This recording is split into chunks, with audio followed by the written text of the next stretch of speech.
Víte, co je to propaganda? Podívejte se na tento obrázek. Toto je ilustrace vytvořená velmi známým britským mediálním domem. Podle tohoto obrázku masakry Ruska na Ukrajině šokovaly svět. V podstatě mluví o masakru v Buči. Nejdříve bych rád objasnil situaci ohledně masakru v Buči. Buča je místo 25 km západně od Kyjeva. Asi jste slyšeli o masakru v Buče, který se objevil online 1. nebo 2. dubna. Fotky a videa vedly k obvinění od západních vůdců, médií a ukrajinské vlády, že zabíjení ukrajinských civilistů provedly ruské síly mezi únorem a březnem během války s Ukrajinou. Západní političtí lídři, západní média a ukrajinská vláda tvrdí, že ruské jednotky zabily tyto lidi a jsou zodpovědné za tento masakr. Na druhou stranu Rusko popřelo všechna obvinění, protože ruská média byla zakázána na téměř všech sociálních platformách. Ale věřím, že Russia Today je aktivní na Twitteru a Instagramu a proto reagují z těchto účtů, jak jen mohou. Takže Západ obvinuje Rusko a Rusko to popírá. A dokonce tvrdí, že toto zabíjení bylo provedeno neonacistickou skupinou, která se nazývá Botsman Boys a pochází z azovského praporu ukrajinských obranných sil. Do města Buča se přesunuli den poté, co ruské síly opustily Buču. Tato stejná milice byla kdysi zakázána Spojenými státy. Kongres USA v roce 2016 přijal zákon v Pentagonu, který zakazuje financování i jakékoliv vojenské výcvikové aktivity praporu Azov. Označili je jako neonacisty, ale dnes jsou součástí ukrajinských sil. V roce 2017 USA zrušili zákaz této skupiny. A pokud si vzpomenete, během války mezi Ruskem a Ukrajinou USA neposkytly Ukrajině žádnou vojenskou pomoc. Ale pak USA poskytly Ukrajině finance i zbraně k boji proti Rusku. Takže je jasné, že když ukrajinské síly bojovaly proti Rusům, obě strany čelily ztrátám, že? A obě strany by také věděly, jaké zbraně nesou. A to je to, co říká ruská vláda, že zbraně, které byly dodány Spojenými státy na Ukrajinu, byly nalezeny v rukou neonacistů z praporu Azov. Teď samozřejmě, proč byste věřili ruské zpravodajské agentuře? Podobně, proč bychom měli věřit západním médiím? Co se snažím říct je, že pokud Západ obvinuje Rusko z něčeho, Rusko také předkládá protiargumenty. A stejně tak, pokud Rusko obvinuje Západ, západní média se snaží co nejlépe to vyvrátit. Ruská vláda tvrdí, že ruské síly opustily Buču 38. března. Všechny zpravodajské materiály, včetně videozáznamů a fotografií masakru v Buči, se začaly objevovat na internetu od 3. dubna. A samozřejmě, to vše bylo zdokumentováno ukrajinskou armádou, která to zveřejnila na internetu, protože to dělají od prvního dne. Pointa je, že Západ viní Rusko z masakru. Na druhou stranu Rusko to popřelo a řeklo, že je to falešná vlajková operace ukrajinské vlády. Pamatujete si ten film Za nepřátelskou linií, první část s Owenem Wilsonem? Byla tam scéna, kde americká armáda objevila masový hrob v Bosně prostřednictvím satelitních snímků. Film se v podstatě snažil ukázat, jak Spojené státy odhalily zakrývání genocidy provedené bosenskou armádou. Vidíte, Bosna a Srbsko měli mezi sebou problémy a do toho zasáhly i Spojené státy. Každopádně pointa není v tom, co Bosna udělala Srbsku. Pointa je, že pokud jste ten film viděli, v té scéně s masovým hrobem se stejný děj odehrává v masakru v Buči. Stále nemáme jasné důkazy o tom, kdo spáchal masakr v Buči. Běloruský prezident obvinil britské speciální jednotky, což Spojené království popřelo. Otázkou je, proč by měl být západní mediální narativ důvěryhodný a přijatý, když je zřejmé, že se ho snaží vnutit všem. Podobně lze říct, že i Rusko má svůj narativ a snaží se ho prosadit přes omezené okno na sociálních sítích, které mají. Upřímně, pokud se podíváte pozorně, všimnete si, že Rusko se ani nesnaží proaktivně ospravedlňovat, ale reaguje na západní obvinění. Protože prakticky, když se podíváte, západní média ovládají internet. Takže obě strany mají svůj narativ. Nevíme přesně, kdo spáchal tyto vraždy. Ve skutečnosti mnoho zemí doporučilo nezávislá vyšetřování. Mohly by je provést Spojené národy. Ale co vlastně znamená nezávislé vyšetřování? Krutá pravda je, že nezávislé vyšetřování neexistuje. Když požádáte OSN, mají více příznivců Západu. A pokud zapojíte neutrální země jako porotu, čelí nepřímým hrozbám a tlaku, aby se přiklonili na jednu stranu. Takže v praxi neexistuje nic jako nezávislé vyšetřování. Ale i přesto musí být nezávislé vyšetřování. Dokud nebude provedeno důkladné nezávislé vyšetřování, neměli bychom dělat žádné závěry, že? Myslím, že to je neutrální myšlení, že? Tak proč se západní média tak snaží prosazovat svou agendu, že vás to téměř nutí být cynický vůči všemu, za čím Západ stojí? Ať už je to demokracie, lidská práva, svoboda projevu a podobně. A když se podíváte na tuto ilustraci, zbytečně zahrnuli Indii. Je to od nich tak hloupé. Jen protože Indie kupuje silně zlevněnou ropu z Ruska, opravdu to znamená, že Indie podporuje vrahy? Jak jsem řekl, nejprve ať proběhne spravedlivé vyšetřování masakru v Buči. Pak zjistíme, kdo je viník. Indie kupuje ropu pro svou energetickou bezpečnost. В Совбезе ООН заблокировали инициативу России расследовать произошедшее в городе Буча. Эта провокация стала очередным поводом обвинить Москву в зверствах. Судите сами. 30 марта российские военные покинули город. На следующий день мэр Бучи в своем видео радостно это подтвердил. О погибших ни слова. Сьогодні констатую, що цей день є радісний і велика перемога наших Збройних сил на Київщині.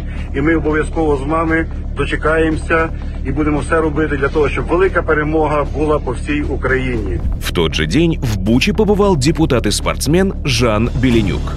На фото он улыбается. И опять же, никаких данных о жертвах. Затем город закрыли для простых граждан и журналистов. В Бучу зашла национальная полиция Украины. На видео неонациста Сергея Коротких, больше известного как Боцман, только искореженная техника. А затем четко слышен приказ устранять всех, у кого нет украинских опознавательных знаков, синих лент. Пацаны без синих повязок, можно по ним стрелять?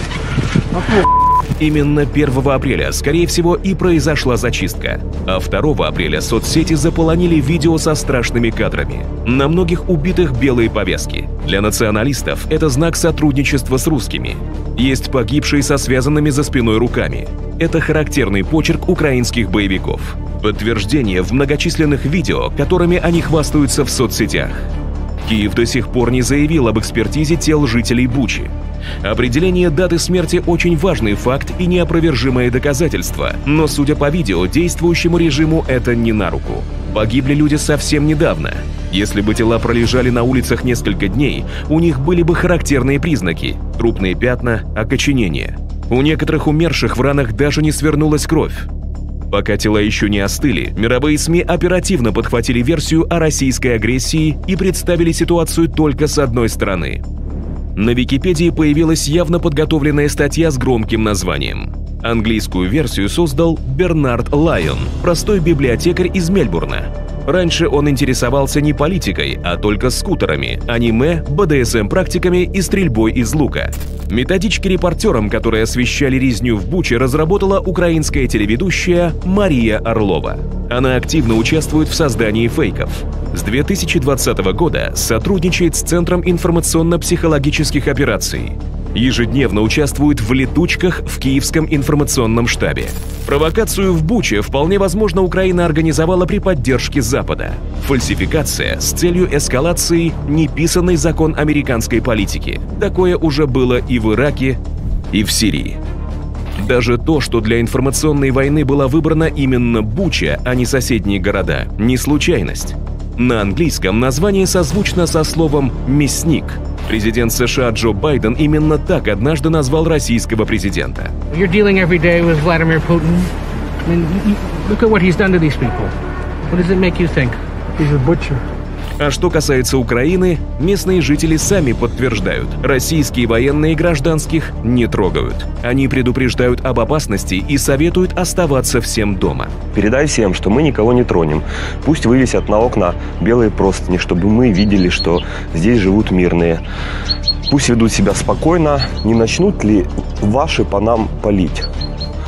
Он говорит, мы, говорит, только в нациков и бандеровцев, говорит, палим. Громкие обвинения не выдерживают доказательств, которые есть у российской стороны. Готов ли Киев на действительно независимое расследование? Скоро узнаем.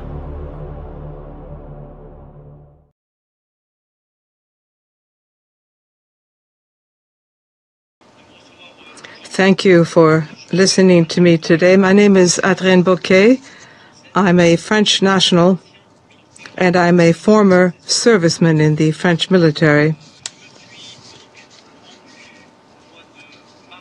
In March and in April 2022, I went to the to Ukraine through the Polish border, and I worked with doctors and nurses to help provide care for the refugees. And let me just clarify, refugees. I did not in any way take part in the war, either on the Ukrainian or the Russian side. I simply came to assist refugees. Unfortunately, when I arrived in Ukraine, the Ukrainian army came up to us, more specifically the Azov unit.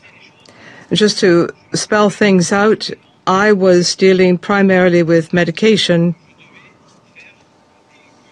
and my task was to set up kits and to bring them into Ukrainian hospitals for distribution.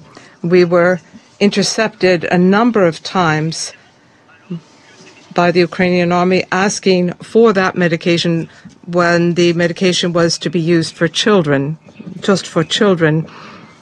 On a number of occasions, we came across the Azov unit of the Ukrainian army, and around the 4th of April, and I may be mistaken by 1 or 2 days, let me just say that in passing, but around the 4th of April, we were in the outskirts of Kiev, and these Azov units approached us. They came towards us, and they asked us to follow them. A number of soldiers climbed into our vehicles, and we headed towards Bucha. When we arrived in the suburbs, we were checked at a number of checkpoints, but as we were medical volunteers, we were not searched or checked because we were with Azov soldiers. So we were allowed through without our passports being checked or even our vehicles being searched. We came to the outskirts, the eastern suburbs of Bucha, and we saw vans which had corpses inside of them. And these corpses were being unloaded on the roadside and on the sidewalks. So there were individuals dressed as Ukrainian military and some dressed as civilians. So these corpses were unloaded and placed on the sidewalks and on the roads. We found that strange, but we continued on our way. And then we came to the center of Bucha, where there were in point of fact a number of trucks that had been burned out, and there were corpses here and there. Armored vehicles had been set on fire, but here again we saw refrigerator trucks. And once again, they were unloading corpses on the sidewalks and on the roads. At that point in time, let me just point out that there was no journalist in the city. The city had been completely closed by the Ukrainian military. And we went through with the Azov units. So I asked an Azov serviceman, why are these corpses being placed on the sides of the roads, and who are these people? And the answer was that these are individuals who had passed away, who had died in the northeast of Ukraine. He did not clarify where exactly. That's the answer I was given, that these are corpses that come from the northeast of Ukraine.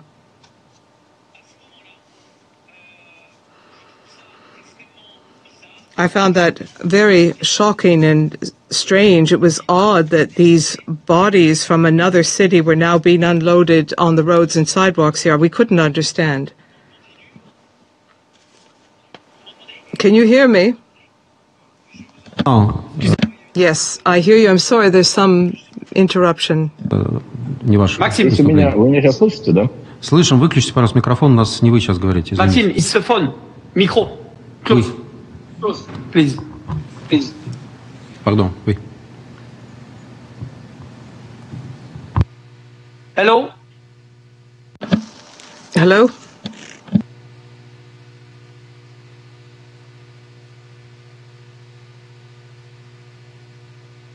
Allô, allô? Oui, continuez, s'il vous plaît.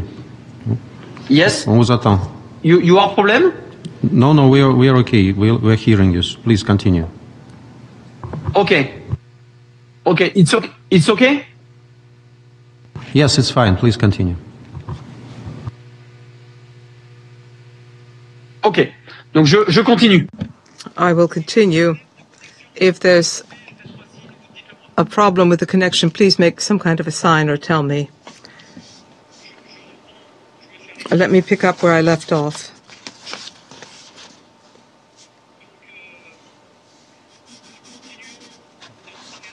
So we continued to cross through the city of Buča, and we stopped because the military needed to pick a few things up.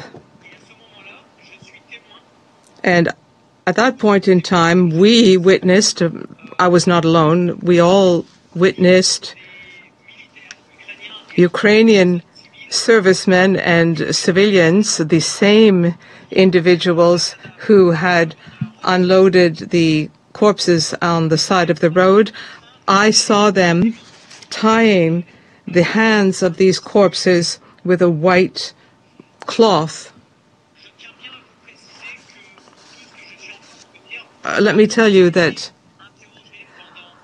what I'm telling you now is what I told investigators over hours and days. I told them what I had witnessed.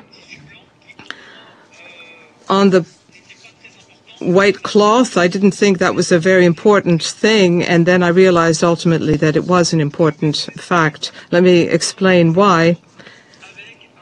I was shown pictures with a bag that had been found containing white cloth, and I confirmed that indeed that was the white cloth that I had seen being put on these corpses. These corpses have been authenticated by you internationally. These civilians had been killed a few days prior to these events, but a few days earlier there had been rainstorms. There was a lot of mud and soil, and these civilian corpses were covered with mud and dirt. They were quite dirty, all of them. And then I understood that something was not quite right, and that is that the white ribbons that had been put on these corpses were perfectly clean. They were brand new. And that's when I understood that, in point of fact, the hands had been tied after these individuals had been killed, and at a time when there was no storm, when there were no rainstorms. So then I understood that what I had seen was a very important event, and that it meant that the Ukrainian army had indeed tied the hands of these corpses after the Russian military had left Bucha. And even if you don't believe me, all you have to do, and I invite you to do this, all you need to do is to look at all of the reports and the pictures of these corpses with their hands tied. Look at the state of the corpses, of their clothing, and then look at the white ribbons and the color of those ribbons. How is it possible for a corpse to be covered in mud and then to have these white ribbons that are perfectly clean? So I understood at that point of in time that there was a problem.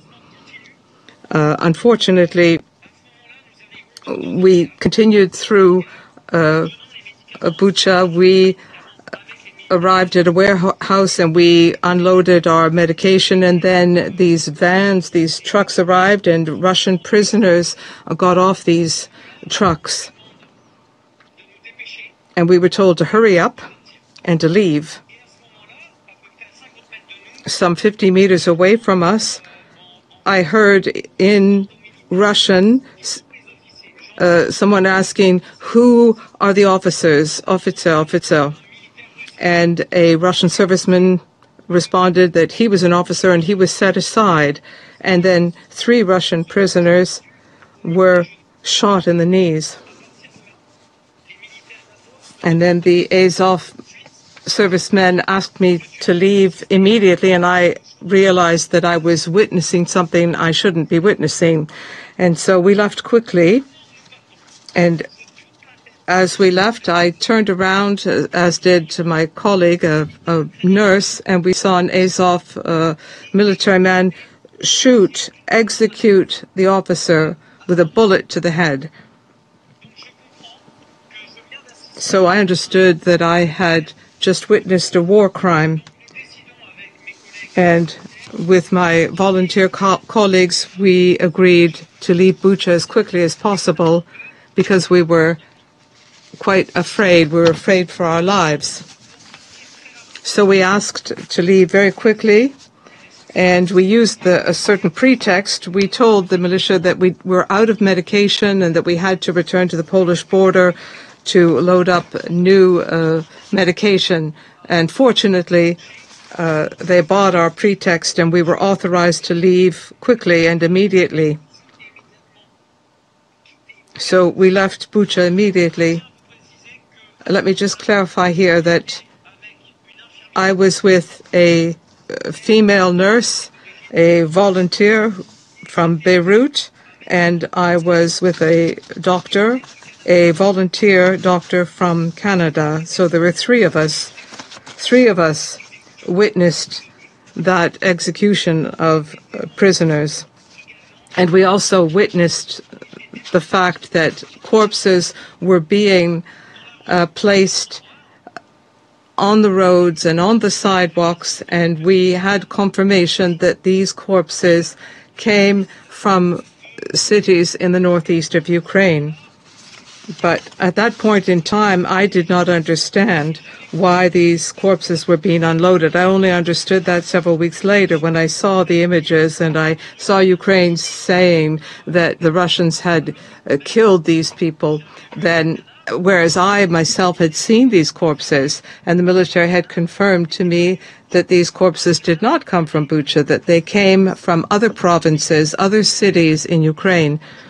And that's when I understood that these corpses were being used, I think, to make people believe that a lot of killing was going on. Of course, undoubtedly, killings took place in Bucha, but not what you were shown in the media. I can tell you that I am one of the only members of the media to have been in Bucha in the early days when the Ukrainian army recovered Bucha.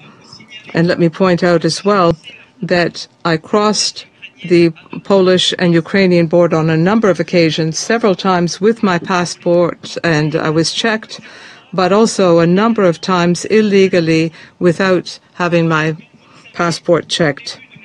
As you know, at the beginning of the war, there were many places along the border were corridors, if you will. There were a number of places where refugees could flee, particularly refugees without passports. And we picked up these refugees and we took care of them on the other side of the border, on the Polish side. I'll try to wrap up quickly. Why am I telling you this story? Well, because when I returned to France, I had the courage to tell my story to the French media. They listened to me, and a few weeks later, they all turned against me. They made me look like a liar, and they twisted things I said, whereas I had simply told them what I had seen. Let me just point out as well that in France, if you say that you've witnessed a crime and that turns out to be false, then you risk several years of imprisonment. And let me just tell you that I was never arrested. I've never been in prison for having disseminated this information that I witnessed crimes in Ukraine. I wanted to clarify that because the information I gave to some French media was turned against me. They twisted the information around. If that information had really been false, then the French justice would have arrested me. I think that's an important point to make because it's very revealing. Subsequently, my life has changed completely. I've had death threats, a number of threats. Things have been very complicated. I lost my job, I lost my house, simply because I told people what I had seen and experienced in Ukraine. I then decided to go to the Donbass to see what was happening on the other side. So a few months later, I went to the Donbass, summer of 2022, to see what was happening on the Russian side so that I could compare. Again, let me tell you that I am one of the only international war reporters to have been in Ukraine and in Russia during this conflict.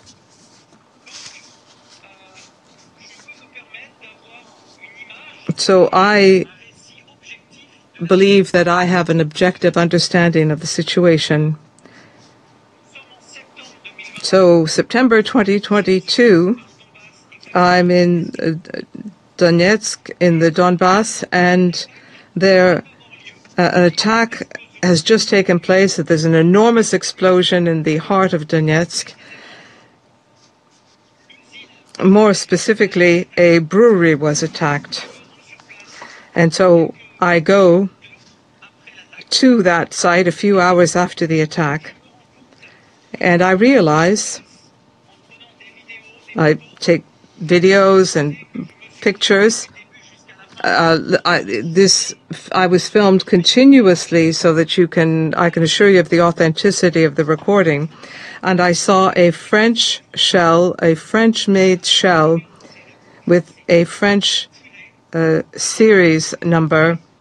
It was shot out of the Caesar howitzer, a French-made cannon. So we have proof that French weapons have been used by the Ukrainian army against civilians, primarily against a factory in the heart of Donetsk. So I filmed everything. As I said, we have the series number, we have the continuous video as proof of authenticity of this shell. And a few weeks later, there was a press conference, and we provided all of the proof of this attack against civilians. You have the authentication of this French shell that was used by the Ukrainian army against civilians. You may believe me or not. Believe it or not, you don't have to believe me, just look at the proof. I have the numbers on the shells, all of the identifying, irrefutable identifying tags that this shell is actually French-made, and it is a weapon that was shot out of a French-made cannon that was given to the Ukrainians. Why am I telling you about this attack? Because once I disseminated that information internationally, 3 weeks later, there was an attempt against my life. There was an attempt to kill me. There were 2 agents from the Ukrainian security services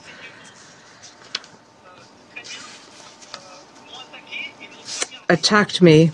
They stabbed me several times, and I survived the attack.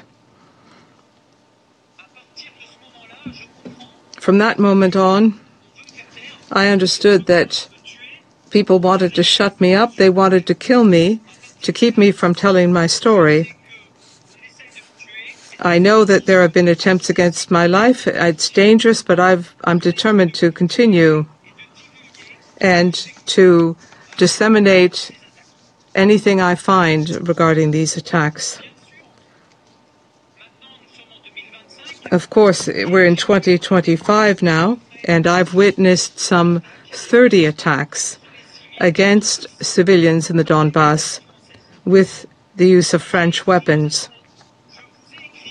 And I have written to you, I've written to the United Nations a number of times to tell you about these French weapons that are being used against civilians in the Donbass. Unfortunately, I've never received an answer. Today, I'm thankful to you for having listened to me, and my only request today would be, please, I beg you, please send investigators to the Donbass on the Russian side to come and identify these attacks which have been taking place for the past 3 years. Please send investigators, UN investigators, to identify these attacks which have taken place in the Donbass on the Russian side. I have been in the Donbass. I spent some 2 years in the Donbass, and I never saw any UN investigator come to see what has taken place. So today, please consider what is taking place there. Women and children, older persons who were dying, people who have died under the shelling from American and European shells that have been given to the Ukrainians. Since the very beginning, the Ukrainians are using American and European weapons to kill civilians. Please come investigate what is happening there. Please do that for the civilians. I remain at your disposal if you want any additional information. I've been investigating for more than 2 years. I've investigated these Western weapons that have been used against civilians. If you want me to come to New York to give you my reports over the past 2 years of these weapons used against civilians, I will come to New York and I will share everything with you that I have collected.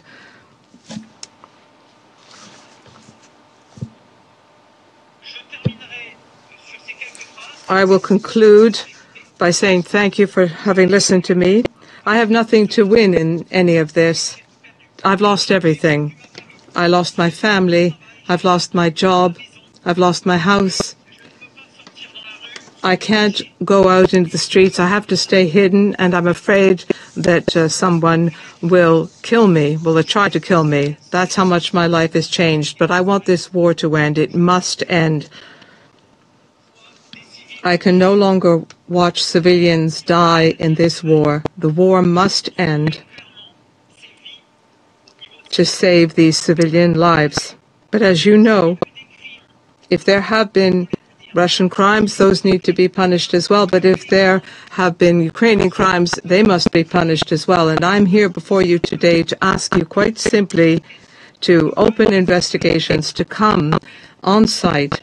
Please come see what is taking place and what has taken place. That's the only thing I'm asking of you today. Once again, thank you very much for listening to me, and I remain at your full disposal. I can come to New York if need be.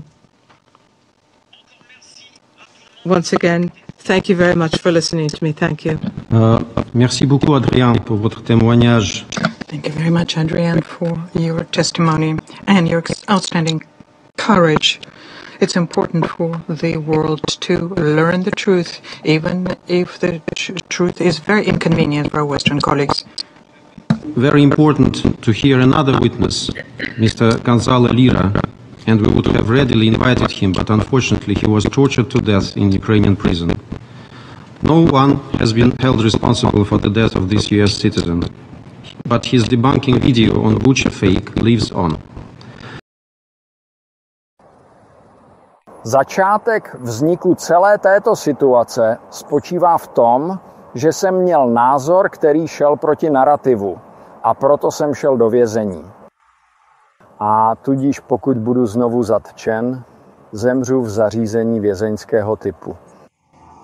Prosím vás, co možná největší množství lidí. Americké ministerstvo zahraničních věcí přesně ví, kdo jsem a v jaké situaci se aktuálně nacházím, a jsou si vědomi, jaký osud mě pravděpodobně čeká. Vědí to.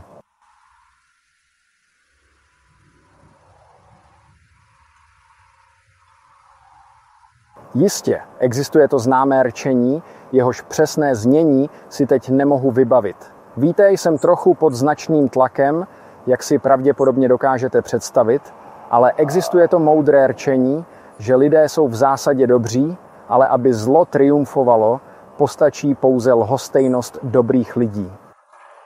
Prosím, nezůstávejte lhostejní k mému osudu. Pokorně vás o to žádám. Prosím, uvědomte si, že mě skutečně čeká nevyhnutelná smrt, pokud to nevyjde. A snažte se pochopit, co se zde odehrává.